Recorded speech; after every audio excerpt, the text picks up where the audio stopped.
Buenas noches a todos los participantes. Hoy día tenemos programado la tercera sesión con el tema de introducción y marco general de control gubernamental.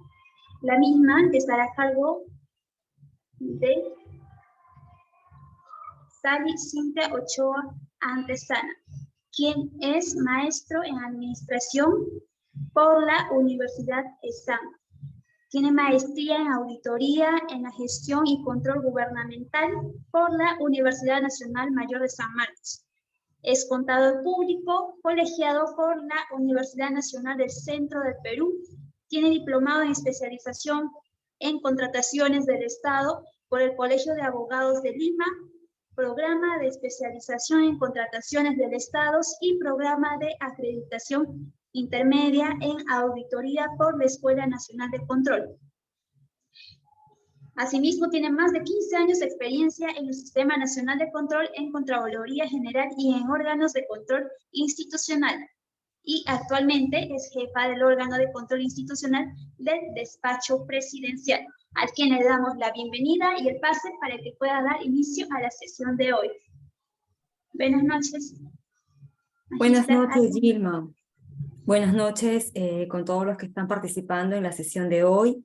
Bueno, primero a todo, dar gracias al Instituto INGLADES por haberme convocado a participar de estos cursos, de estas sesiones, ¿no? Bueno, voy a compartir la PPT para ya dar inicio con la sesión de hoy.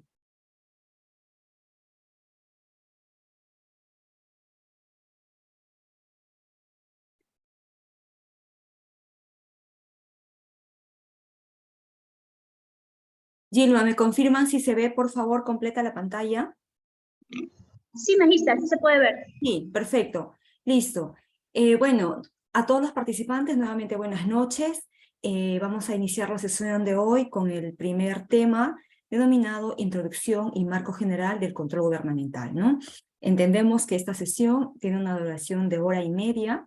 En realidad es un tiempo bastante corto, pero no por eso menos productivo. Así es que vamos a intentar dar la información más precisa y fundamental de todo lo que implica el marco general del control gubernamental, ¿no? Se van a mostrar información que no es toda la información que está contenida en las normas, pero sí les va a dar a ustedes, participantes, una iniciativa para que, si ustedes consideran necesario, puedan profundizar en algunos temas más ya de forma independiente, ¿no? Tenemos que, como entenderán, tratar de condensar la mayor información posible relevante en esta 1h30. Quisiera empezar el tema haciendo una reflexión en función a los resultados que Proética, organismo no gubernamental que hace más de 10 años hace estudios sobre la corrupción en el país y otros temas, ¿no? Según Proética, entre los principales problemas del país radica la delincuencia, como ven en pantalla, en un 60%, y la corrupción, con un 57%. Vemos cómo desde hace más de 10 años la corrupción se mantiene en un nivel preponderante de los principales problemas que aquejan a nuestro país. Esta corrupción entenderemos que se da en todos los niveles, en todos los estratos y en todos los ámbitos, no solamente en el ámbito público, sino también en el ámbito privado e inclusive en el ámbito social, familiar y hasta individual, ¿no? No obstante, la corrupción que nos llama la atención y que nos aboca en esta sesión es aquella corrupción estatal, vinculada a la gestión pública, aquella corrupción que en términos de la Defensoría del Pueblo es calificada como aquel mal uso del poder público para procurar u obtener una ventaja o beneficio indebido, es decir, una ventaja al margen de la ley, una ventaja que no te corresponde. Es esa la corrupción que aqueja a nuestro Estado.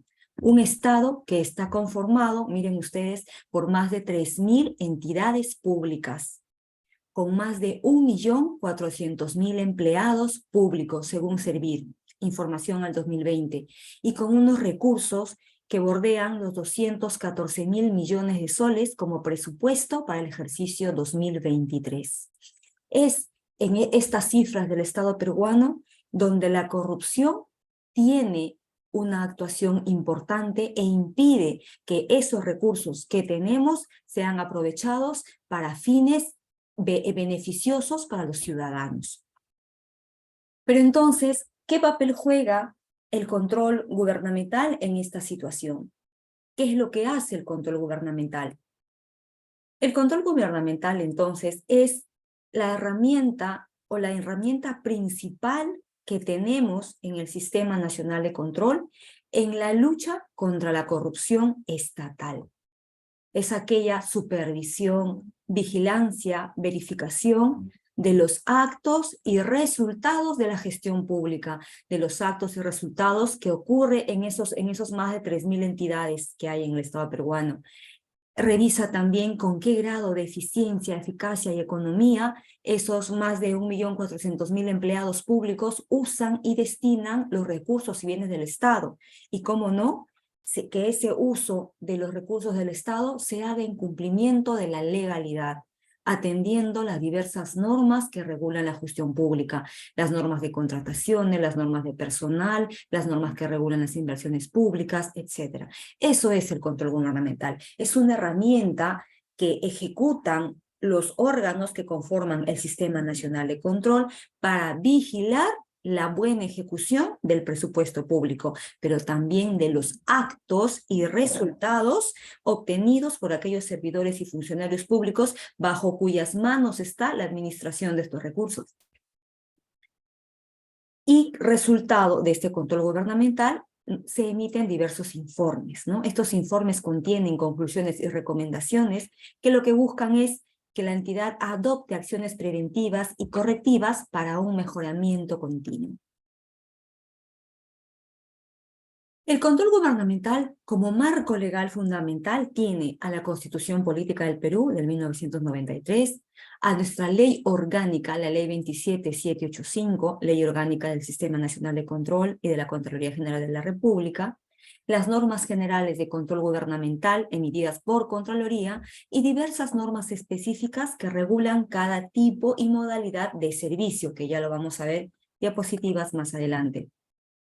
La Constitución Política, en toda su vasta articulación, tiene 6 o 5 artículos que se vinculan con el control gubernamental. El primero, el artículo 81, que señala que la Cuenta General de la República es auditada anualmente por Contraloría General.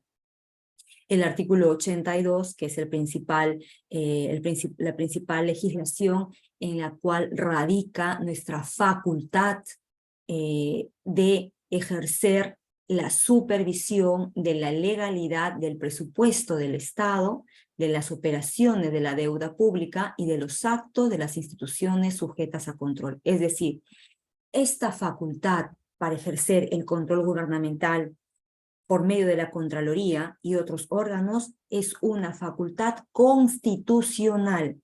Por ello mismo es que la Contraloría General es un organismo constitucionalmente autónomo.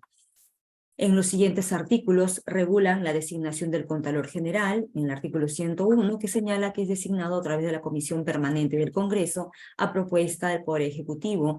Actualmente el Contralor es el señor Nelson Chavillalta y ya va por su 6º año de un total de 7 años que corresponde al periodo. El artículo 107, que faculta, entre otros, a los organismos autónomos como la Contraloría General para regular o formular leyes.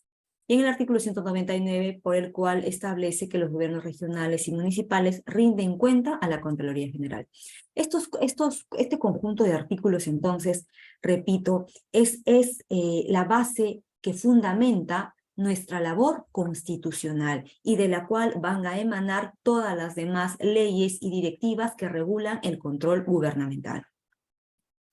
Las otras 2 normas importantes del control gubernamental están constituidas por la Ley Orgánica del Sistema Nacional de Control. Esta ley orgánica es, digamos, la normativa principal del sistema, ¿no? Porque de ella depende la dación de las demás normas técnicas. Esta ley orgánica regula, entre otros aspectos, la conformación y atribuciones del Sistema Nacional de Control, la organización, funcionamiento, atribuciones de los órganos que conforman el sistema, regula también los principios de control gubernamental y establece la potestad sancionadora que tiene Contraloría General. Ese es el contenido fundamental de la ley orgánica. Por su parte, las normas generales de control gubernamental son normas de cumplimiento obligatorio por todos los integrantes del sistema, que se emite o se deriva de la ley orgánica. Estas normas generales de control son las que establecen el desarrollo o regulan el desarrollo técnico de los procesos y de los resultados de los servicios de control. Tienen ya una regulación más específica, pero sobre todo una regulación técnica, ¿no? ¿Qué contiene? Las normas generales de control gubernamental establecen la clasificación del control gubernamental, los tipos y modalidades. Establecen también las normas de desempeño profesional, las normas de gestión de la calidad, las normas comunes a los servicios de control y las normas específicas que competen a cada tipo y modalidad de servicios de control. Ese es el contenido general de cada una de estas normas que, como les digo, son las normas fundamentales del quehacer del control gubernamental. Cuando nosotros somos relativamente nuevos o recién queremos entrar a tener experiencia, a conocer cómo funciona el control gubernamental, debemos empezar sin duda a revisar y estudiar estas dos normas. Veamos detalles de la ley orgánica del Sistema Nacional de Control. Esta ley establece cuáles son las entidades que están sujetas a control. O sea, a qué entidades podemos nosotros examinar, podemos supervisar. Y como ven en pantalla, son prácticamente todas las entidades. Implica al gobierno central y sus diferentes entidades ejecutoras, a los gobiernos regionales y locales, inclusive a las empresas de estos en cuanto al accionariado que poseen, a las unidades administrativas del Poder Legislativo, Judicial y Ministerio Público, los organismos autónomos como la SBS, el Banco Central de Reservas, la propia Contraloría General, que también es sujeto de control gubernamental, tiene un órgano de auditoría interna. Aplica también para los organismos reguladores, Socinermin, Ocitran, todos los organismos supervisores reguladores, a las empresas del Estado, por la parte de su accionariado mayoritario en el que participe el Estado, y las entidades privadas o no gubernamentales y entidades internacionales exclusivamente por los recursos y bienes del Estado que perciben o administran. Pero entonces, ¿qué es el Sistema Nacional de Control? Según el artículo 12 de la Ley Orgánica, el Sistema Nacional de Control es aquel conjunto de órganos, de normas, de métodos, de procedimientos estructurados e integrados funcionalmente que están destinados a conducir el desarrollo del control gubernamental en forma descentralizada. Es decir, el Sistema Nacional de Control no solamente está conformado por los órganos del sistema de control, sino también por las normas que lo regula, por los procedimientos que tienen que respetarse, por los diferentes métodos técnicos, ¿no? Y que se ejecutan de forma descentralizada. Ustedes saben, quizá muchos de ustedes, que Contraloría General tiene a su vez diversas gerencias regionales de control, y los órganos de control a su vez están en las diversas entidades a lo largo y ancho del país. Entonces ejecutamos, por ende, el control de forma descentralizada. El sistema está conformado por 3 órganos fundamentales definidos a la fecha: la Contraloría General de la República, los órganos de auditoría interna, comúnmente llamado OSIS, órganos de control institucional que hay en cada entidad, y las sociedades de auditoría que son designadas y contratadas por Contraloría General.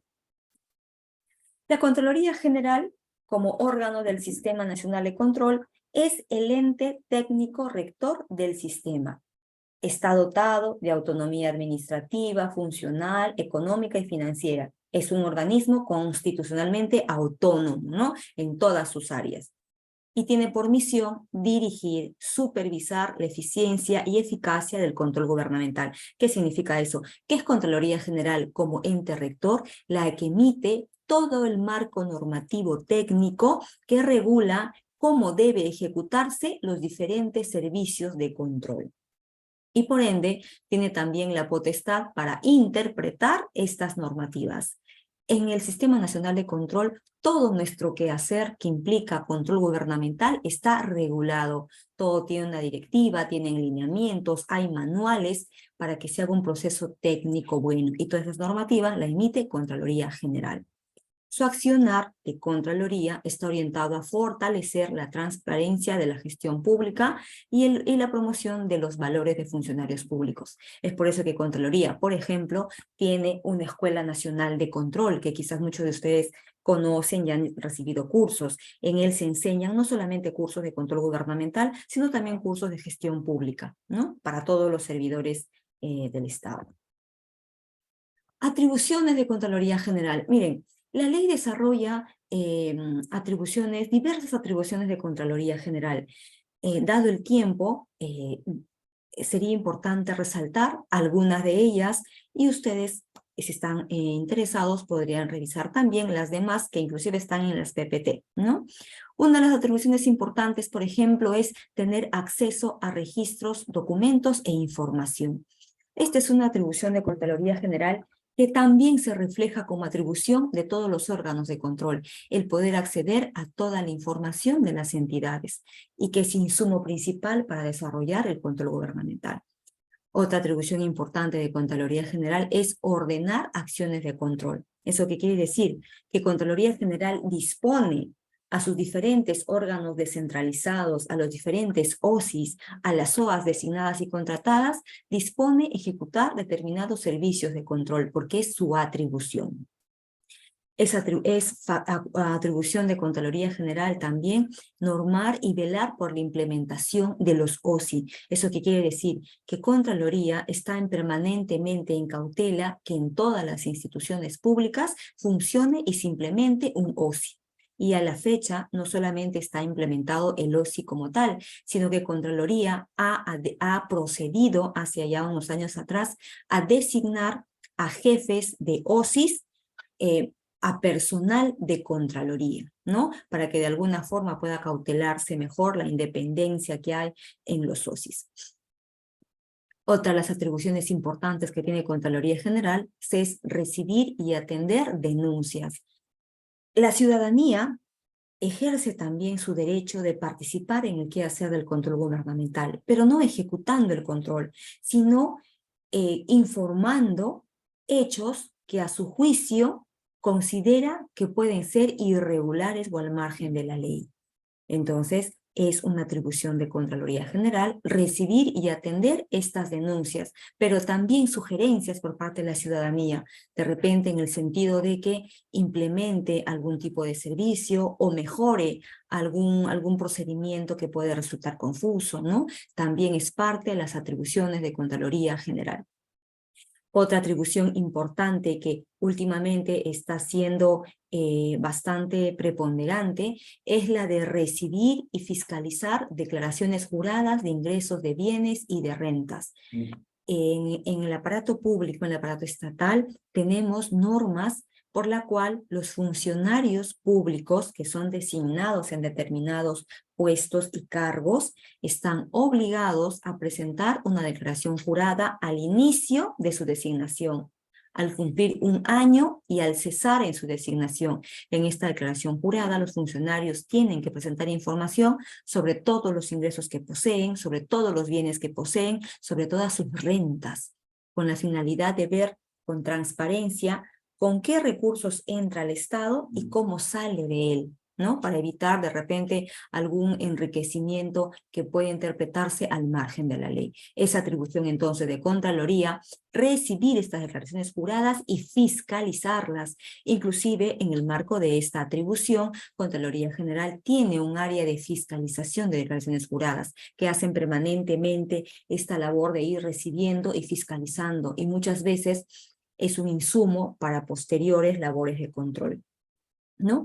Y así tenemos otras atribuciones que competen ejecutar a Contraloría General, ¿no? En cuanto al órgano de control institucional, el órgano de control es también parte del Sistema Nacional de Control. Es una unidad especializada que es responsable de llevar a cabo el control gubernamental dentro de la entidad. y debe estar ubicado en el mayor nivel jerárquico de la estructura de la entidad. Si algunos trabajan en OSI o entidad, fíjese su estructura orgánica y vea en qué lugar está posicionado el OSI. Lo correcto es que el OSI esté posicionado a la altura del órgano más alto de la entidad. Ese es el nivel que por ley le corresponde, ¿ya? El titular de la entidad, lo vuelvo a repetir, tiene la obligación de cautelar la adecuada implementación del órgano de auditoría interna, comúnmente llamado OSI, y de asignarle los recursos, más aún para aquellos OSIs que aún no han sido incorporados a Contraloría General. Precisar aquí, quizás para alguno que no sepa, hace ya más de 2 o 3 años, la Contraloría General ha impulsado con mayor fuerza este proceso de incorporación del OSI a Contraloría General. ¿Eso qué implica? Que el OSI dentro de una entidad ya no dependa ni administrativamente ni presupuestalmente de la entidad, sino que dependa ya en su totalidad de Contraloría General, porque los recursos que la entidad tenía para que funcione este OSI en cuanto a personal, recursos logísticos, etcétera, lo transfiere a Contraloría General. Entonces ya es Contraloría General quien está a cargo de ese órgano de control. A la fecha hay muchas entidades que todavía no están incorporadas a Contraloría, como el OSI del cual estoy a cargo, que aún no está incorporada. Entonces, con mayor razón, el titular mantiene aún la obligación de brindar los recursos para una adecuada implementación del OSI, ¿ya? El jefe del OSI, en este caso, es designado por Contraloría General por un periodo usualmente de 3 años, pero por algunas excepciones se pueden extender hasta 5 años. El órgano de control regula su funcionamiento a través de la Directiva 20-2020 y sus modificatorias, que es la Directiva Específica de Control, la Directiva Específica de los órganos de control institucional. En esta directiva regula no solamente las funciones del OSI, sino también las incompatibilidades, las prohibiciones, cuáles son las funciones o las obligaciones del titular para con el OSI, cuáles son los requisitos para nombrar un jefe de OSI, cuáles son también los requisitos para que formen los colaboradores, sean parte del OSI, ¿ya? Entonces, para todas las personas que están trabajando en los OSI o que tienen la intención de trabajar, es muy importante revisar esta directiva. Miren que uno de los temas principales que vale revisar es, por ejemplo, las prohibiciones, ¿no? Nosotros como órganos de control estamos, por ejemplo, prohibidos de participar en actos de gestión pública, de firmar documentos que son propios de la gestión pública. Tampoco podemos emitir opiniones sobre la gestión pública. Lo que nosotros hacemos es emitir conclusiones en un informe de control producto de haber revisado una materia, ¿no? Pero no podemos emitir opiniones o conclusiones in situ o de temas que no son materia de control, porque podría mal entenderse, podría entenderse como injerencia, cosa que también está prohibida, ¿ya? Así que es importante siempre revisar cuáles son este alcance de las prohibiciones de los colaboradores del OSI en materia de control gubernamental. Las sociedades de auditoría, por su lado, son el tercer órgano que conforma el Sistema Nacional de Control. Pero, a ver, aquí precisamos nuevamente, los órganos o las sociedades de auditoría son muchas en el Perú, ¿no?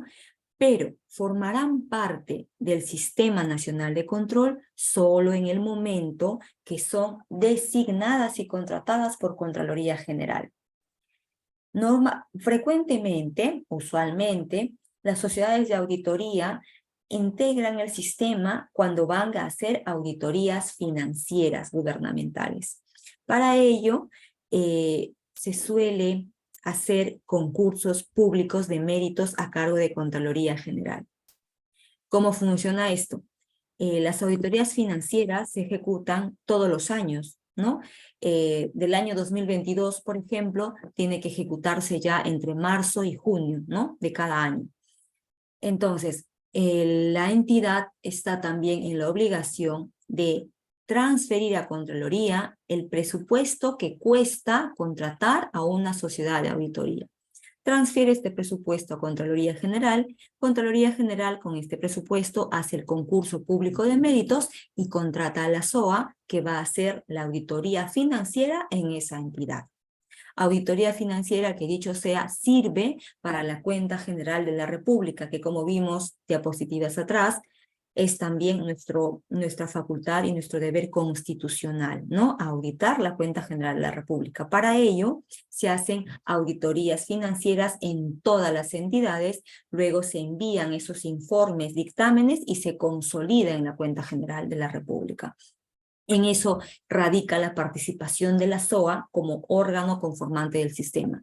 Ahora, la SOA puede también hacer otro tipo de servicio de control posterior e inclusive simultáneo. Eso contemplan nuestras normas, en tanto así lo establezca taxativamente la Contraloría. Es decir, Contraloría tendría que especificar en qué servicio más va a participar la SOA, pero de que hay esa posibilidad, la hay, ¿ya? No solo de hacer auditoría financiera. Muy bien. Además de saber qué es el Sistema Nacional de Control, cuáles son sus órganos que lo conforman, Contraloría, el OSI y las SOAs designadas, la ley orgánica establece también cuáles son los principios de control gubernamental. Estos principios son los que rigen el desempeño de la labor de control. Y son 19 principios. Vale comentar sobre cada uno de ellos porque realmente considero que ejecutar la labor de control atendiendo a los principios le da mucho más tecnicismo a nuestra labor. Y es bueno recordarlos para tenerlos en el día a día como marco de actuación de nuestro quehacer gubernamental. El primer principio, tenemos el principio de universalidad. Por este principio, nosotros, miembros del sistema, tenemos la facultad para revisar todas y cada una de las operaciones y actividades que se lleven a cabo en una entidad, todas, pero también de revisar los actos de todos los funcionarios y servidores públicos independientemente de su nivel jerárquico.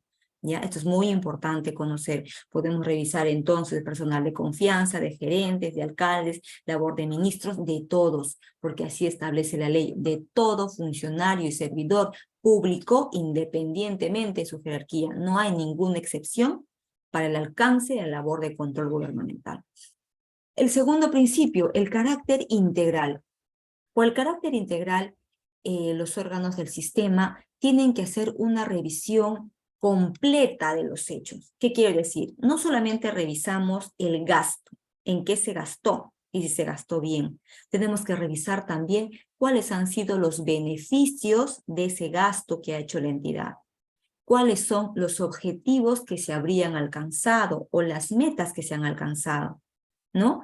Pero también revisamos cuáles han sido las variables exógenas que pudieron haber influenciado en esa operación.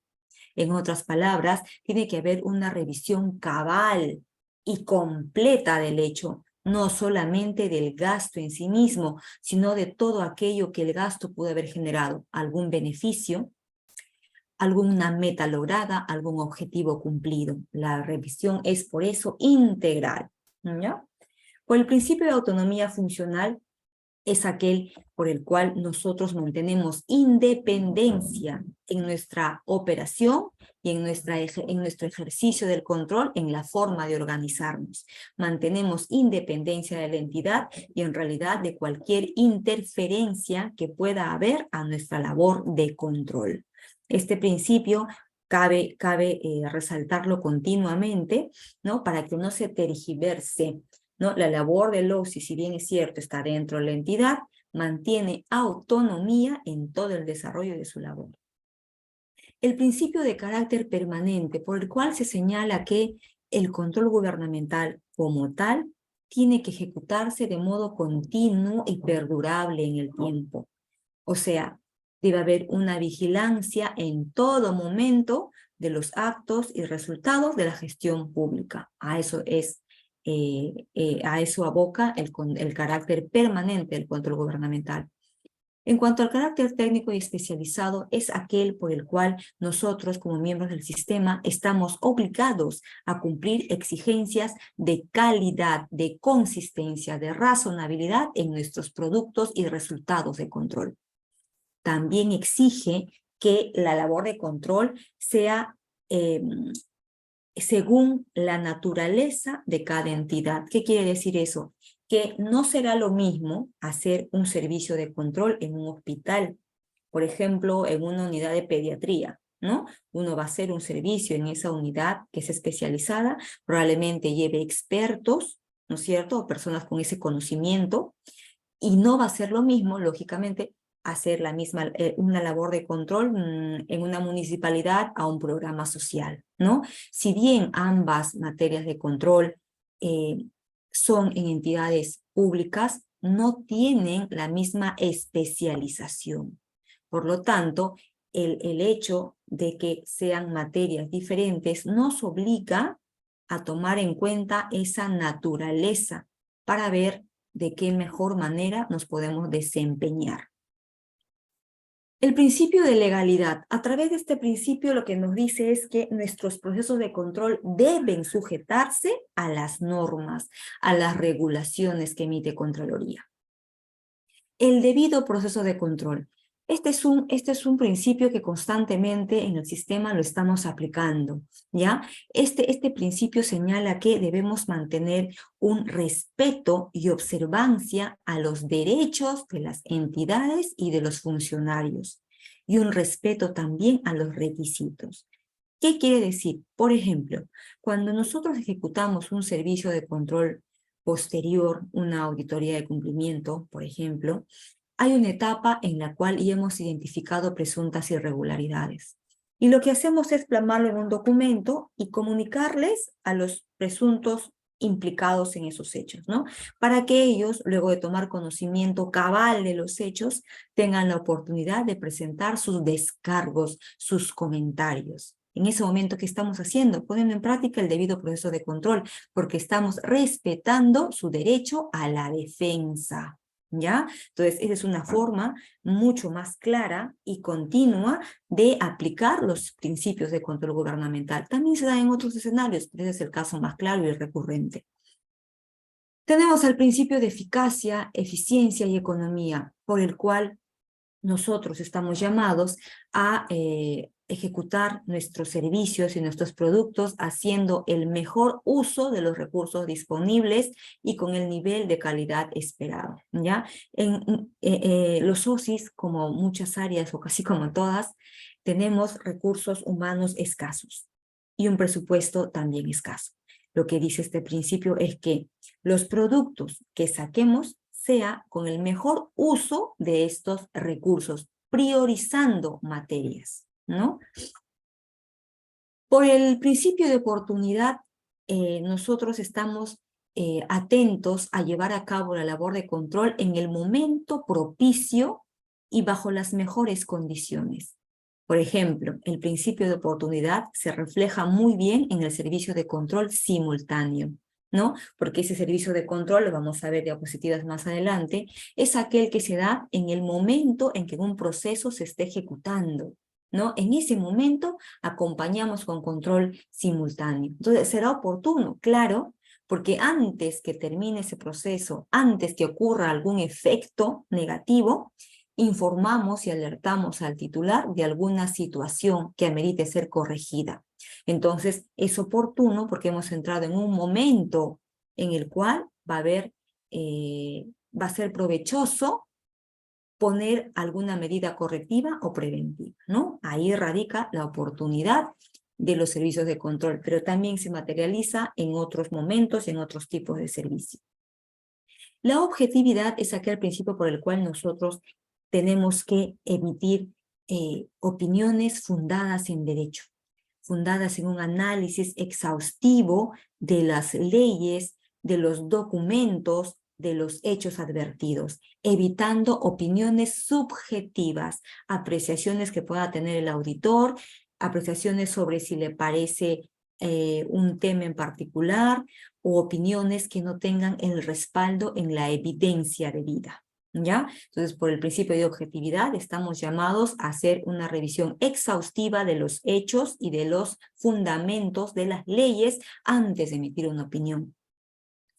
Por el principio de materialidad es aquel en el cual nosotros concentramos nuestro esfuerzo de control gubernamental en aquellas partidas, procesos, actividades que impliquen relevancia económica o alguna relevancia cualitativa.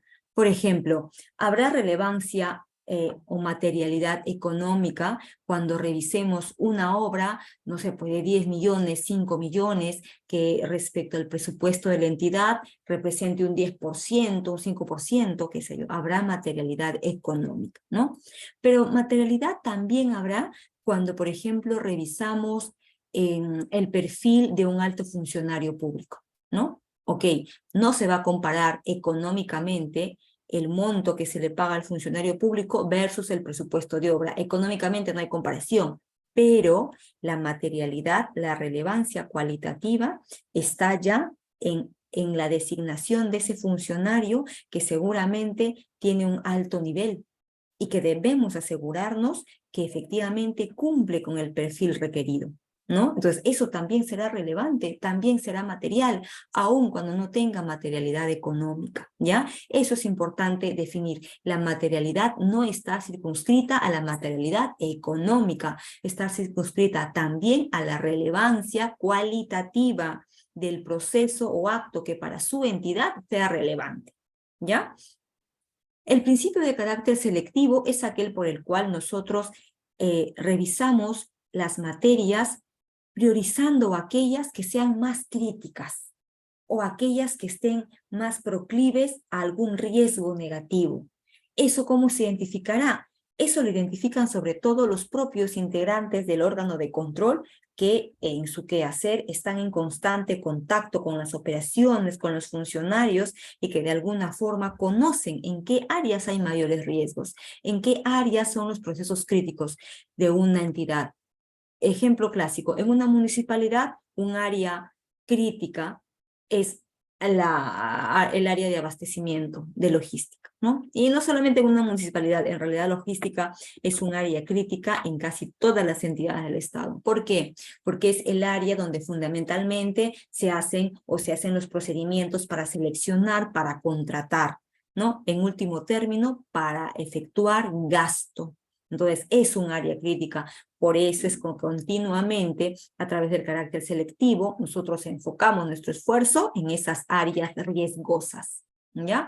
¿Pueden haber otras áreas riesgosas? Claro que sí, va a depender de la naturaleza de la entidad.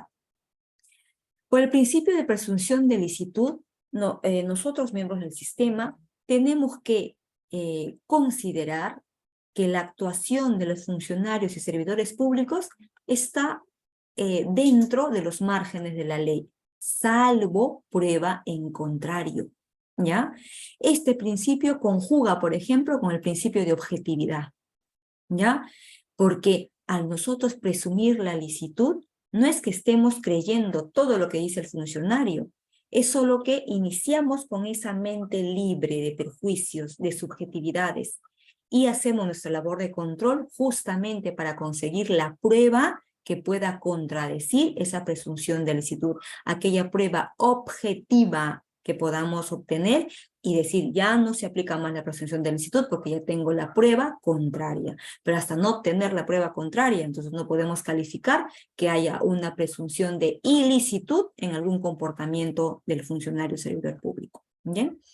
El principio de acceso a información es uno de los principios fundamentales, básicos del control gubernamental, porque es aquel que nos brinda la potestad de poder acceder, dice la ley, de forma directa, irrestricta, gratuita a toda la información de una entidad, incluyendo la información de sus bases de datos, de sus aplicativos, la información incluso secreta. ¿Ya? Entonces, es muy importante tener en cuenta este principio porque es nuestra facultad. Si no tenemos o si nos restringen el acceso a la información, no solamente están atentando contra un principio fundamental, sino también el impedir el acceso a la información es pasible de infracción, como ya lo vamos a ver un poquito más adelante. Entonces, nuevamente repito, el acceso a la información es directo, masivo, irrestricto, gratuito a toda la información, aun cuando sea secreta. Las únicas excepciones son aquella información calificada como reserva tributaria o secreto bancario. Pero aún así, la ley establece también que esta información sí la podemos obtener, solo que a través de un procedimiento que lo hace directamente el Contralor General. Es decir, supongamos que el OSI necesita para fines específicos de su control gubernamental, necesita información del secreto bancario de determinado funcionario. El OSI no lo va a pedir directamente, lo va a pedir a través del Contralor General y el Contralor General lo pedirá a través del juez. Entonces, si bien hay un procedimiento que hacer, eso no quiere decir que no tengamos ese acceso, lo tenemos, pero hay que hacer un procedimiento alterno, ¿no?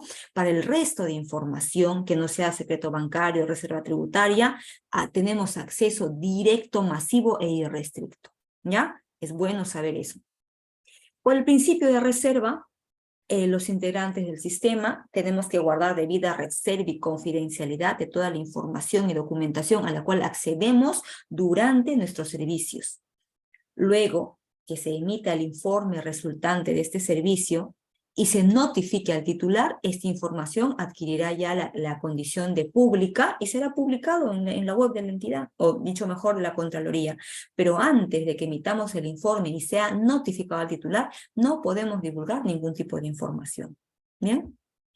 El principio de continuidad es un principio que básicamente señala que al nosotros hacer una intervención de control al ejecutar un servicio, no podemos de ninguna manera paralizar el proceso que lleva a cabo la entidad o la actividad que la entidad va ejecutando. No lo podemos detener, no se puede paralizar. Así es que usted interviene, pero la entidad continúa ejecutando su labor. De ninguna manera se podría detener. El principio de publicidad que se conecta con el principio de reserva, porque una vez que la reserva cesa con la notificación del informe, entra a tallar o a activarse el principio de publicidad, porque ya ese informe adquirirá el carácter de público y deberá divulgarse en la página web de la entidad de manera completa para que cualquier ciudadano en realidad pueda acceder al contenido de los resultados de control. Por eso es muy importante que las personas que ejecutan control gubernamental ejecuten esta labor con suma objetividad y diligencia, porque nuestros resultados están siendo vistos por muchas personas, por muchos usuarios, ¿ya? Y aun cuando no fuera así, siempre hay que hacer una labor diligente, ¿no? Pero más aún ahora estamos sujetos a la observación o al escrutinio público por nuestro tecnicismo en nuestra labor, ¿no? El principio de participación ciudadana es aquel principio por el cual los ciudadanos ejercen su derecho de participar en el quehacer gubernamental. Les decía ya que uno de los mecanismos en los cuales se ejerce la participación ciudadana es las denuncias, ¿no? Y finalmente el principio de flexibilidad, el cual nos llama a privilegiar en la revisión de una actividad, a privilegiar el resultado obtenido por la entidad por sobre el cumplimiento de algún formalismo, ¿no? Un formalismo lógicamente menor que no invalide el resultado o que no invalide el resultado final de la operación que estamos revisando, ¿no? Tecnicismos como, no sé, pues de repente algún documento que faltó, pero que sin embargo no va a implicar una irregularidad en sí misma, ¿no? Hay que también considerar ese principio de flexibilidad. Miren, la ley orgánica desarrolla la potestad sancionadora de la Contraloría General. Ahora, es bueno saber que si bien la ley general en el artículo 41 hasta el artículo 60 más o menos desarrolla esta potestad, hay directivas específicas y reglamentos vastos donde se operativiza a detalle el ejercicio de la potestad sancionadora. Lo que ustedes ven en pantalla es una vista general de en qué consiste esta potestad, ¿ya? Esta facultad sancionadora es aquella por la cual la Contraloría, no los órganos del sistema, solo la Contraloría General tiene la facultad para sancionar directamente a las entidades, a los funcionarios y servidores públicos, a algunas empresas y personas jurídicas, personas naturales que han tenido vinculación con la gestión pública, para sancionarlos por dos motivos: por infracción en el control gubernamental y por infracción por responsabilidades administrativas funcionales. Son los dos grandes temas por los cuales Contraloría General sanciona, ¿ya? En el primer caso, cuando hablamos de infracción al ejercicio de control gubernamental, nos estamos refiriendo sobre todo a aquellas actuaciones, aquellas infracciones en las que incurren los funcionarios por afectar de alguna forma el normal desarrollo de una labor de control. Por ejemplo, cuando obstaculizan o dilatan el inicio del control gubernamental, cuando omiten implementar un OSI, cuando omiten implementar las medidas correctivas o las recomendaciones, cuando omiten presentar información solicitada o su ejecución es deficiente o inoportuna. Si alguno está en OSI, sabrá que toda nuestra labor de control inicia con requerimientos de información, requerimientos que tienen un plazo, generalmente damos 2 días, 5 días, ¿no? Y pedimos determinada información. Lo que señala esta potestad es que si la entidad no cumple con emitirte la documentación en la forma y plazos previstos, entonces podrían incurrir en infracción sujeta a sanción de Contraloría General. Lógico, para llegar a esa sanción hay todo un procedimiento, el procedimiento sancionador, PAS, ¿no? Que tiene su propia directiva y sus propios reglamentos, ¿ya? Por infracción al ejercicio del control gubernamental, las sanciones son amonestaciones, multas, y en el caso de que la infracción la cometa una sociedad de auditoría, se le puede hasta excluir del registro de sociedades de auditoría. Por su parte, las infracciones por responsabilidad administrativa funcional son las que en todo caso son más llamativas o las que más preocupan a los funcionarios, ¿no? Es aquella sanción en la que aplica la Contraloría a aquellos funcionarios y servidores que están inmersos en informes de control emitidos por los órganos del Sistema Nacional de Control, ¿ya? Aquella infracción en la que incurren por haber cometido algún hecho tipificado como infracción, pero que está necesariamente derivado de un informe de control posterior, ¿ya? A diferencia de las infracciones al ejercicio de control que no derivan de un informe de control posterior, estas necesariamente sí, es decir, no puede aplicarse una sanción por responsabilidad administrativa funcional si es que previamente no hay un informe de control posterior donde se identifiquen presuntas responsabilidades y se identifique al presunto infractor, que en este caso es un funcionario o servidor público. La ley 31288 que se emitió en el año 2021 ha tipificado las conductas infractoras y tenemos más de 32 conductas infractoras. Algunas de ellas son, por ejemplo, autorizar o ejecutar operaciones no autorizadas por ley, ¿ya? Por ejemplo, cuando algún tesorero decide pagar, ¿no? O el OGA decide dar la conformidad por una compra cuando el bien todavía no ha ingresado, ¿no? Entonces está autorizando una operación que no está autorizada porque la norma dice claramente que se dará la conformidad cuando haya la efectiva prestación del bien o servicio, ¿no? Entonces hizo esa actuación, probablemente esté incurriendo en esta infracción.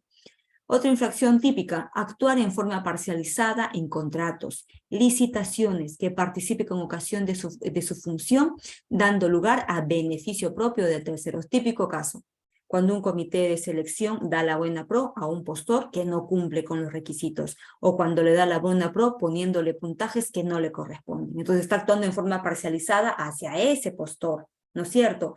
Y le está procurando un beneficio, claro, el beneficio es la buena pro, el contrato, ¿no es cierto? Y otra infracción típica será contratar bienes, servicios u obras sin el procedimiento de selección, cuando por ley le corresponde, los típicos fraccionamientos, ¿bien?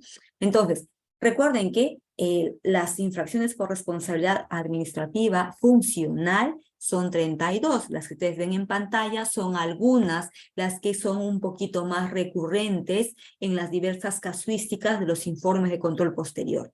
Cuando hablamos de este tipo de sanciones, Contraloría sanciona de dos maneras: Cuando son faltas graves, inhabilitación de 2 meses a 1 año, inhabilitación para ejercer función pública. Cuando la falta será muy grave, la inhabilitación puede ser de 1 a 5 años.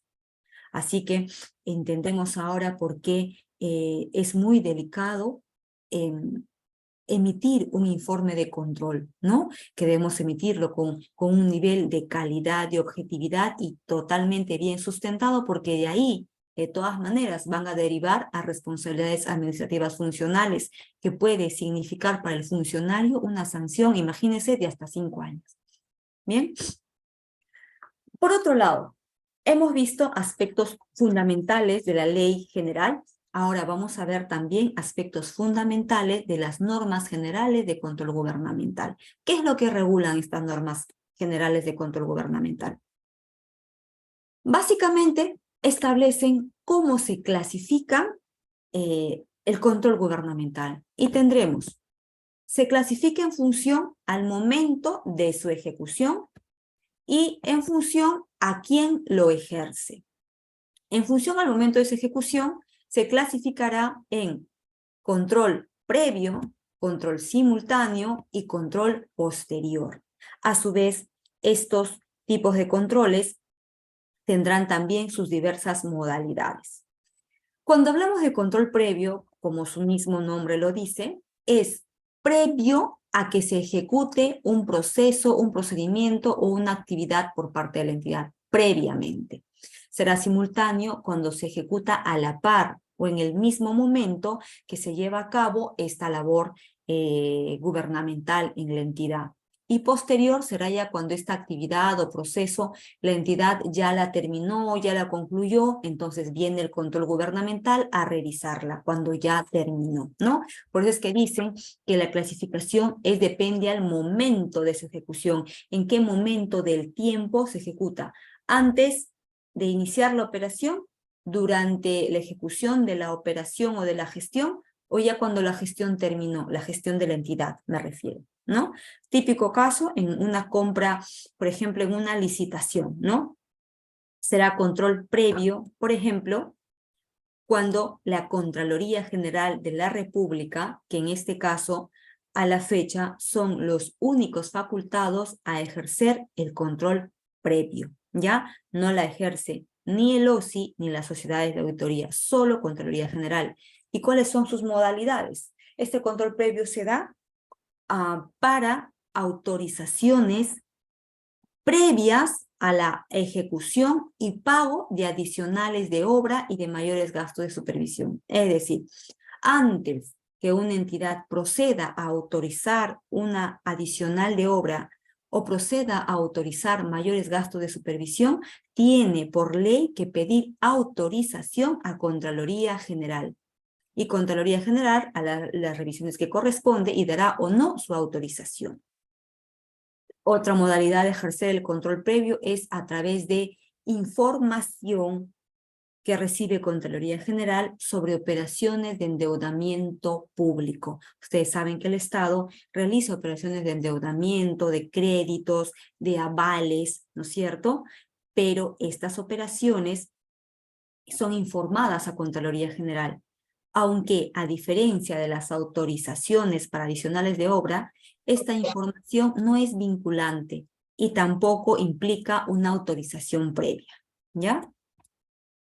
Y la segunda modalidad de ejercer el control previo será a través de opiniones, estas sí vinculantes, cuando se tratan de compras de bienes, servicios u obras que tienen el carácter de secreto militar o de orden interno. Esto pasa mucho con las Fuerzas Armadas, ¿no? Cuando van a llevar a cabo alguna compra militar, armamentos, etcétera, antes de ejecutar esta compra, y que por cierto va a ser exonerada de licitación, le pide opinión vinculante a Contraloría General. Esas son entonces las modalidades en que se ejerce control previo. Y como han visto, es antes de que la operación se lleve a cabo, pero lo ejecuta solo Contraloría General. La segunda clasificación del control es el simultáneo. Y este se ejerce a través de 3 modalidades que ya están determinadas en las normas. el control concurrente, la visita de control y la orientación de oficio. Estas tres modalidades se rigen a través de una única directiva, ¿ya? Tienen su procedimiento propio, sus modalidades, sus plazos, que lo vamos a ver en sesiones siguientes.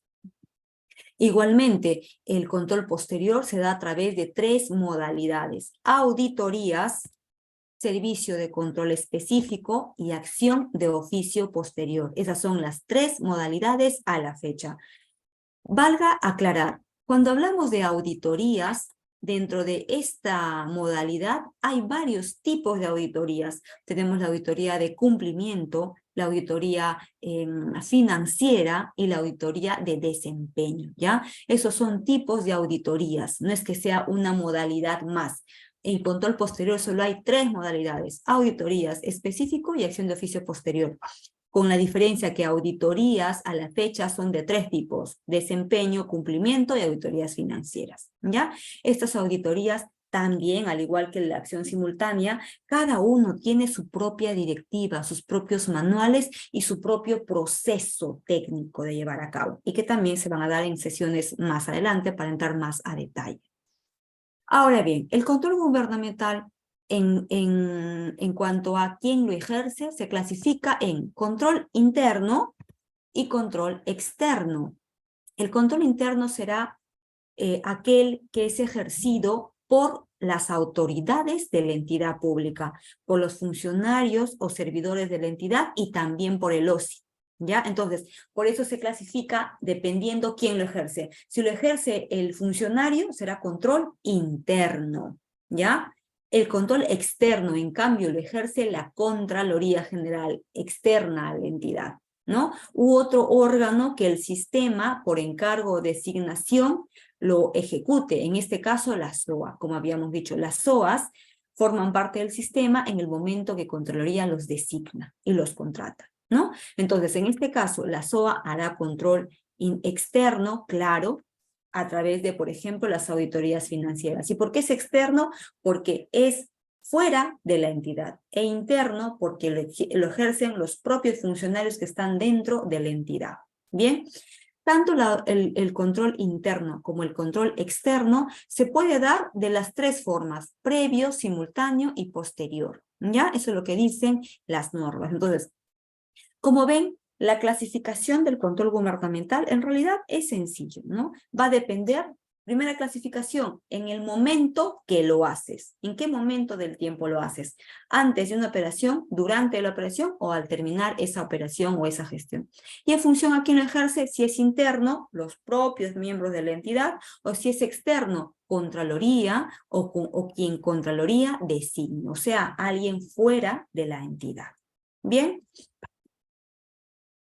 A ver, las normas generales de control gubernamental, además de desarrollar esta clasificación del control gubernamental, señala también que el control gubernamental se ejerce a través de los llamados servicios relacionados, ¿ya? Que son diferentes a los servicios de control. Los servicios de control que ya acabamos de ver en la diapositiva anterior, que son previo, simultáneo, posterior, interno, externo, ¿no? Ya, además de esos servicios, las normas también establecen que existen los servicios relacionados, y es importante diferenciarlos, porque los servicios relacionados, en este caso, emiten productos e informes diferentes a los servicios de control, ¿ya?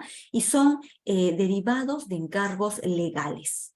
Son procesos o son productos que más bien coadyuvan a desarrollar alguna labor o algún servicio de control después.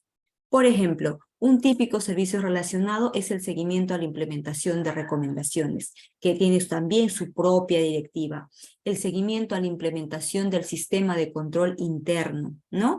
Que tiene también su propia directiva y que cuando el OSI efectúa esa labor, será un servicio relacionado. La evaluación de denuncias en sí mismo es también un servicio relacionado. Y uno de los servicios relacionados más típicos, más comunes, es la recopilación de información, que quizás alguno de ustedes ha hecho ya antes en su OSI, ¿no? Estos son servicios en los cuales el OSI recaba información de determinada materia, de determinada compra, de determinado hecho que pasa en la institución. ¿Para qué? Para analizarlo y, según eso, emitir un informe en la cual recomiende si hay mérito o no para un servicio de control en sus diferentes modalidades, ¿ya? Entonces, por lo general, estos servicios relacionados son una fuente de información para identificar materias que lo vamos a ejecutar a través de los diferentes servicios de control. Y tienen, como les decía, sus propias directivas. Las normas generales establecen también normas para regular técnicamente los procesos y productos de control. Las normas de desempeño profesional, por ejemplo.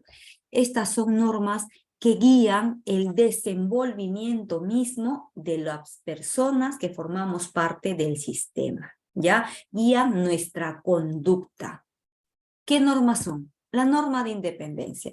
A través de esta norma lo que nos dice es que debemos mantener una actitud mental independiente, libre de perjuicios, una independencia que nos permita actuar con objetividad, sin tener apreciaciones subjetivas que afecten nuestro juicio profesional, ¿no? Por la independencia, entonces, nosotros no podríamos realizar una operación o una actividad cuando sabemos que en esa operación o actividad ha participado algún familiar, algún conocido, porque ya nos estaría significando un impedimento. Y por lo tanto, como queremos actuar con independencia, lo que tendríamos que hacer es comunicar este hecho al superior para que de repente nos retire de esa revisión, porque nos dirigimos por un tema de independencia y debemos cautelar que no haya ningún tipo de injerencia externa o interna. ¿Bien? La norma de capacitación y competencia es aquella que nos dice que los colaboradores del sistema tenemos que estar permanentemente adquiriendo nuevos conocimientos, nuevas experiencias, entrenamientos. Participar en este curso, por ejemplo, están dando cumplimiento a la norma de capacitación y competencia. La norma de diligencia profesional, que también es muy importante, es aquella que nos dice que los auditores debemos actuar con escepticismo profesional. ¿Y qué es esto? El escepticismo profesional es una actitud en la que el auditor está llamado a ir al fondo de la revisión de un hecho, ¿no? Esto implica que el auditor, al conocer una situación, y busque o recabe la mayor cantidad de evidencia, ¿ya? Para saber la realidad o la verdad de ese hecho. Implica también que seamos diligentes al momento de aplicar las normas. Seamos diligentes al conocer qué normas regulan la materia que estamos auditando. Implica ser diligentes para estar en permanente conocimiento de las propias normas de control que regulan nuestro accionar. Entonces, si actuamos de esta manera, estaremos actuando con diligencia profesional.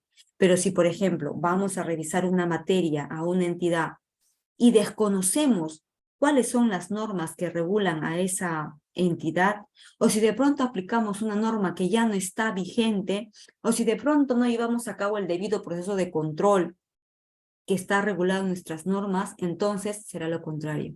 No estaremos actuando con diligencia profesional, estaremos actuando al margen de nuestras propias normas. La confidencialidad es aquella que, conforme los principios que acabamos de revisar, implica que debemos guardar debida reserva de la información a la cual accedemos con oportunidad de ejercer nuestra labor, ¿no? Como ya habíamos dicho, la columna principal del quehacer gubernamental es poder acceder a información, porque si no accedemos a información, entonces, ¿qué revisamos? ¿No? Más aún en control posterior, donde casi toda nuestra revisión se basan en documentos, en informaciones. Entonces, los auditores muchas veces, por esto, es que accedemos a información realmente privilegiada de las entidades, ¿ya? Y se remarca esta necesidad de acatar nuestras normas de desempeño profesional y guardar la debida reserva y confidencialidad, al menos hasta que el informe adquiera la naturaleza pública y esté ahí divulgada en la web de Contraloría, ¿no? Tenemos también las normas de gestión de la calidad. Estas normas son desarrolladas por Contraloría General y lo que buscan es que nuestros servicios, nuestros productos de control cumplan ciertos estándares, ¿ya? Estándares que, repito, los establece Contraloría General. Estándares que se establecen en las mismas directivas y normas que regulan cada proceso de control. Ahí mismo están las normas que debemos cumplir y los estándares que debemos cumplir, ¿ya? Son, en este caso, dos niveles de control. Tendremos el control de calidad en sí mismo, que lo ejerce la propia persona que está ejecutando el control. En este caso, por ejemplo, la comisión de control, ¿no? Está llamado a hacer su propio control de calidad, su autocontrol de la calidad. Tendrá que revisar si está aplicando correctamente las normas, si está utilizando los formatos preestablecidos de Contraloría, si está tomando en cuenta los principios que regulan el control gubernamental, etc. Y el segundo nivel tendremos el aseguramiento de la calidad, en el cual ya funcionarios de Contraloría que están fuera del equipo de control, es decir, aquellos que no forman parte de la comisión que está desarrollando el servicio, efectúan también la revisión de los estándares de esos productos. Un caso claro es, por ejemplo, cuando a los OSIs les llega la supervisión de Contraloría General, ¿no? Y empieza a revisar sus documentos, sus informes, sus papeles de trabajo. Eso será entonces el aseguramiento de la calidad, porque están haciendo una revisión por parte de integrantes del sistema que no son aquellos que están ejecutando el control. Entonces habrá dos niveles de control. Primero, el que ejecuta uno mismo como parte de su función del servicio que está realizando, y el siguiente nivel que ya lo van a ejecutar otras personas que no forman parte de la comisión que está ejecutando el servicio. Normas comunes a los servicios de control. Vean, miren, habíamos visto que el control gubernamental se clasifica, ¿no? Dependiendo del momento en que lo ejecutas, dependiendo quién lo ejecuta, y si a su vez hay diferentes modalidades, el previo, simultáneo, el posterior, y cada uno tiene sus modalidades, ¿no? En el simultáneo, el concurrente, visita de control, orientación de oficio. En el posterior tenemos las auditorías, los servicios específicos, las acciones de oficio posterior, etc. Ya. Existen normas que aplican paralelamente a todos estos servicios y se les llama las normas comunes. El planeamiento, por ejemplo, que es una norma común transversal a todos los servicios, por el cual se establecen también en dos niveles. El primer nivel es el planeamiento macro, el planeamiento que lo ejecuta Contraloría General, en la que establece la estrategia nacional de control, es decir, Contraloría General para cada ejercicio lleva a cabo sus estudios respectivos y señala, ¿no?, cuáles van a ser, por ejemplo, las materias de control que van a ser revisadas prioritariamente por todos los órganos del sistema. Cuáles van a ser las metas que se van a alcanzar en determinado año, y así sucesivamente. Resultado de ese planeamiento macro es que Contraloría General emite el Plan Nacional de Control, que seguramente ya muchos de ustedes lo han hecho, y que es aplicable a todos los servicios de control, porque son normas comunes. En un segundo nivel tendremos ya el planeamiento específico, aquel que lo hacen ya las unidades orgánicas de Contraloría o los mismos OSI, antes de iniciar la ejecución de un servicio de control, ¿no? Por el planeamiento, por ejemplo, los OSI, las unidades orgánicas de Contraloría, elaboran lo que llamamos la carpeta de servicios, que ya algunos de ustedes quizás conozcan, que es un documento en el cual previamente a iniciar un servicio de control, se establece cuál va a ser el alcance de ese servicio, cuáles van a ser sus objetivos, cuáles son los recursos que vamos a emplear y lo más importante, cómo se va a estar, en qué consiste la materia de control. ¿Cuáles son esos hechos presuntamente irregulares? ¿Dónde circunscribimos nuestra materia de control? ¿Ya? Entonces, estos aspectos forman parte del planeamiento y con ello ya luego se dará inicio a otras etapas del servicio de control. La gestión de la información es una norma común también a los servicios de control gubernamental en la medida de que todos los servicios necesitan de información. Todos los servicios, hasta los servicios relacionados. No hay manera de ejecutar el control si usted no gestiona bien la información. La comisión de control es también una norma común porque todos nuestros servicios siempre van a ser ejecutados por un grupo multidisciplinario de profesionales que vamos a denominarlos comisión de control. Estas estarán integradas por un supervisor, un jefe de comisión e integrantes, ¿ya? Excepto en las auditorías, que ahí se llama comisión auditora, en todos los demás servicios el nombre es comisión de control. Y claro, al iniciar cualquier servicio de control, lo que hacemos es acreditar ante el titular de la entidad a la comisión de control e indicaremos como mínimo quién va a ser el supervisor y quién va a ser el jefe. En el caso de los SOSIs, esta acreditación adquiere el nombre de comunicación de inicio de servicio de control, ¿no? Pero igual comunicamos también quién va a ser el supervisor y quién va a ser el jefe de comisión. Participación de expertos. Miren, estas normas generales se han dado en el año 2021 y han dejado sin efecto las antiguas normas generales que eran del año 2014, ¿no? En esas normas antiguas ya derogadas se denominaban especialistas. Ahora denominamos expertos. ¿Y quiénes son los expertos? Son aquellos profesionales que tienen conocimientos técnicos especializados distintos a conocimientos de control gubernamental.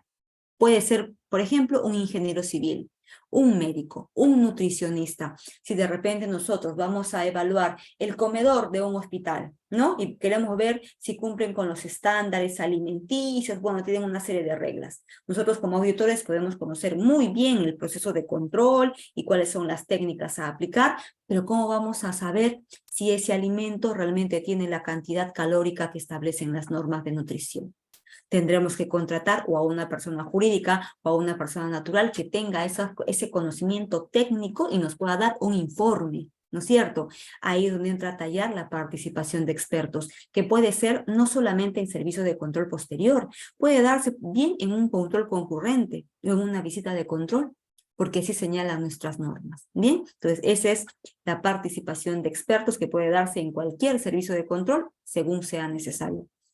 La supervisión es un proceso técnico por el cual el superior jerárquico de la comisión de control realiza la revisión permanente de los resultados preliminares que se va obteniendo en el servicio de control ejecutado. ¿Ya? Esto es ejecutado generalmente por el propio supervisor de la comisión, puede ser ejecutado también por el jefe de OSI o por la propia Contraloría General a través de una supervisión que manda al OSI, ¿no? Entonces, esta supervisión lo que busca es sobre todo brindar o asegurar que los niveles, los estándares de calidad se mantengan. Es por eso que tiene que haber una supervisión permanente y activa, pero la supervisión no solo se va a restringir a verificar si estás cumpliendo el estándar, sino también a orientar, a dar alcances técnicos a la comisión para que la comisión pueda ejecutar de la mejor manera su servicio de control. ¿Ya? Por eso es lo que requiere una participación activa. Los resultados de los servicios de control establecen que en la ejecución de todos los servicios de control, el resultado siempre debe emitirse por escrito, es decir, a través de un informe. Y este informe debe tener determinada estructura, debe tener un lenguaje conciso, objetivo, ¿no es cierto? Debe estar respaldado por evidencias, también nos establece que los resultados de todos los tipos de servicios de control deben contener conclusiones y recomendaciones para que el titular de la entidad, en el momento en que se le comunique este resultado, tenga la oportunidad de adoptar las acciones correctivas o preventivas que considere, o que el informe en sí mismo ya lo establezca, ¿no? Entonces, el resultado del servicio de control, de todos los servicios de control, se emiten por escrito y tienen una estructura ya definida en las directivas específicas. Bien. Publicidad de los resultados. Por esta norma, lo que nos dice es que todos los resultados de los servicios se publican. Se publica el informe de orientación de oficio, tal cual se publica el informe de auditoría de cumplimiento. Todo se publica. Y nos dice incluso de manera integral. ¿Ya? Entonces, recuerden ustedes, si trabajan en ocio, si están trabajando en algún órgano del sistema, los informes deben publicarse, si no recuerdo mal, hasta los 5 días de notificado, ¿ya? Y esto sí está en Contraloría General, están en permanente revisión. Cuando uno no publica su informe, ya te está llegando una notificación al correo para que procedas a publicarlo, ¿ya? Porque además de ser un derecho del ciudadano a acceder a la información por transparencia, es también un principio que rige nuestro control gubernamental, ¿no? El principio de publicidad, por el cual estamos llamados a publicar, a divulgar los resultados, no el proceso en sí mismo, sino el resultado ya de los servicios que realizamos, de todos los servicios. Y finalmente, una norma común también es el seguimiento a la implementación de recomendaciones. Miren, los servicios de control gubernamental, todos tienen un resultado. Ese resultado, como acabamos de ver, se emite por escrito en un informe. Y ese informe contiene conclusiones y recomendaciones. Entonces, la norma siguiente que empalma a eso es, muy bien, se emitió el informe y tiene recomendaciones, inmediatamente tendrá que activarse el seguimiento a la implementación de esas recomendaciones, para que no quede como un libro muerto, ¿no? Para que ese informe realmente tenga una utilidad y tenga una razón de ser. Mire, el informe tiene dos propósitos. Uno, identificar o determinar las responsabilidades que correspondan de los funcionarios públicos. Pero el otro fin tan importante es propender a la mejora continua. Ambas cosas tienen que materializarse. Y el control gubernamental, los órganos del sistema, tenemos que cautelar que se materialicen. ¿Cómo? A través justamente del seguimiento a la implementación de esas recomendaciones, que serán recomendaciones para mejorar los procesos de la entidad o recomendaciones para identificar responsabilidades, ¿no? Administrativas, civiles y penales. Pero ¿cómo nos podemos asegurar que realmente la entidad cumpla con implementarlo? Haciendo el seguimiento a la implementación de recomendaciones.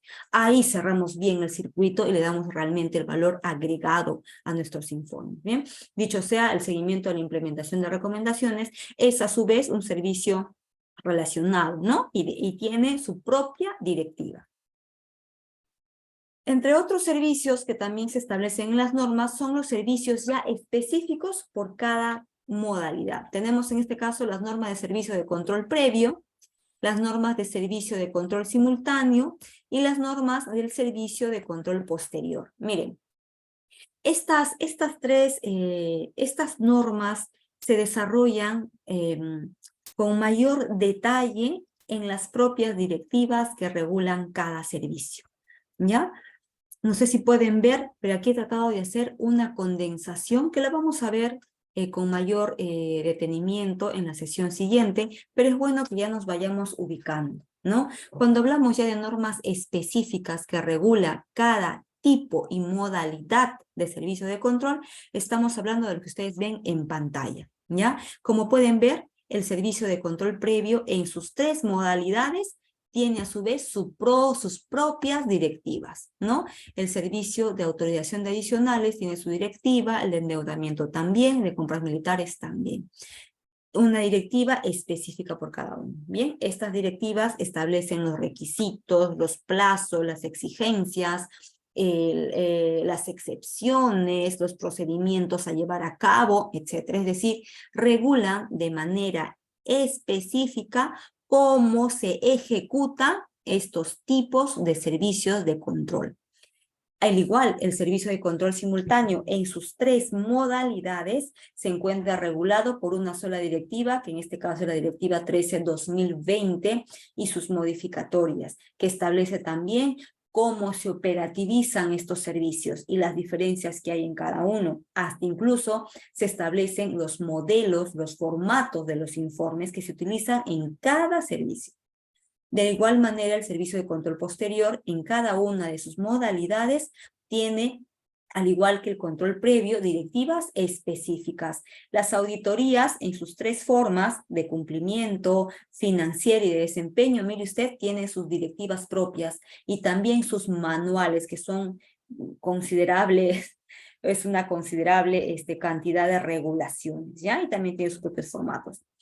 El servicio de control específico tiene una directiva que es mucho más corta porque este servicio es más acotado, como ya lo veremos, y tiene también su propia directiva, y como no, la acción de oficio posterior, que tiene una directiva emitida también en el año 2022. Entonces, cuando hablamos de normas ya específicas, se desarrollan sobre todo en todo ese marco normativo que regula el quehacer gubernamental, el quehacer del servicio de control gubernamental, emitidas por Contraloría y que los colaboradores, las personas que formamos parte del sistema, aplicando nuestra diligencia profesional, que acabamos de ver, estamos llamados y obligados a revisar continuamente todo el marco normativo que técnicamente regula cada servicio de control, ¿ya? Y de esa forma sí podremos ejecutar de manera objetiva nuestra labor.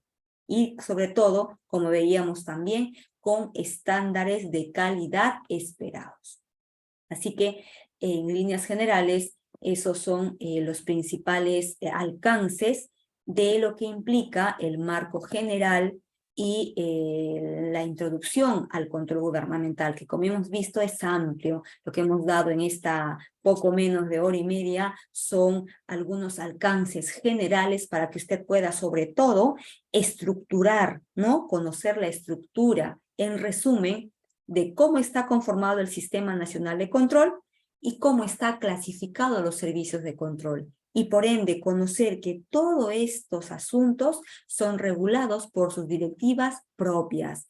Créanme que cada tipo y cada directiva ameritaría una sesión individual y no solamente de 1 hora y media, pero ustedes ya, con la información que tienen acá, claro que pueden revisar e ir ampliando a detalle los conocimientos e interés que tengan, ¿no? Bien, hasta aquí ha sido la sesión de hoy. Creo que hemos quedado casi al borde del tiempo. Muchas gracias. No sé si hay posibilidad o tiempo para alguna pregunta, sino lo que diga Gilma, lo que diga los organizadores. Muchas gracias. Sí, maestra. A ver, participantes, ¿sí preguntas para la maestra Sally?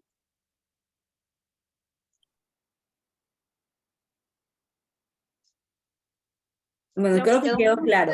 Creo que quedó claro. Quedó muy claro. Entonces, bueno. Le agradecemos por su participación, maestra Sally. Esperemos verla nuevamente y comunicarles a todos los participantes que la siguiente sesión se encuentra programado para el día martes de la próxima semana. Nos vemos ahí. Buenas noches a todos. Buenas noches, maestra Sally. Buenas noches y gracias. A usted. Gracias. Gracias.